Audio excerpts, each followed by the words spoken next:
इस इलेक्शन में एसआईआर का आप क्या ज़मीन पे इम्पैक्ट पाते हैं, क्योंकि जितना मैक्सिमम डिलीशन हुआ है वो 6% एवरेज सीमांचल की सीटों पे हुआ, ज़्यादा डिलीशन सीमांचल में बाकी रीजन्स के कंपैरिजन में। ज़मीन पे आपने क्या देखा? ज़मीन पे उसकी फ़िक्र है।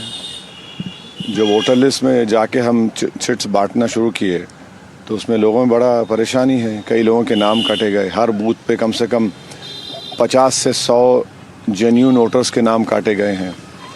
तो इसका इम्पैक्ट बहुत विजिबल होगा 11 तारीख के दिन, आप देखेंगे।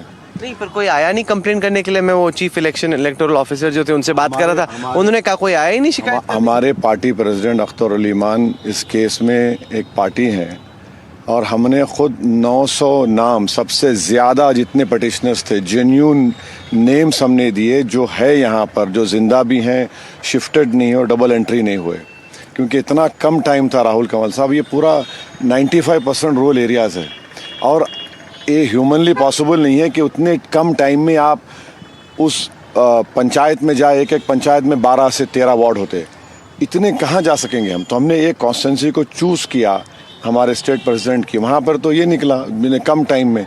तो यकीनन इसका इम्पैक्ट है और इसका विजिबल इम्पैक्ट नज़र आएगा पोलिंग के दिन, आप देखेंगे। नहीं, पर अगर बहुत ज़्यादा लोग होते जिनका वोट का अधिकार कटता तो वो आते ना, शिकायत करते, सोशल पे बाइट डालते, डिजिटल पे कुछ करते, मीडिया के सामने। नहीं, मैं समझ रहा हूँ, आपका क्वेश्चन बड़ा फेयर है। मगर जब 1 करोड़ नौजवान पलायन कर चुका है सीमांचल का, जो यहाँ पर रहता ही नहीं है, और पूरा घर बार का इंतज़ाम एक महिला के हाथ में है, ज़ईफ़ बुज़ुर्ग लोगों के हाथ में और बच्चे हैं, तो आप उतना पार्टिसिपेशन कैसा देख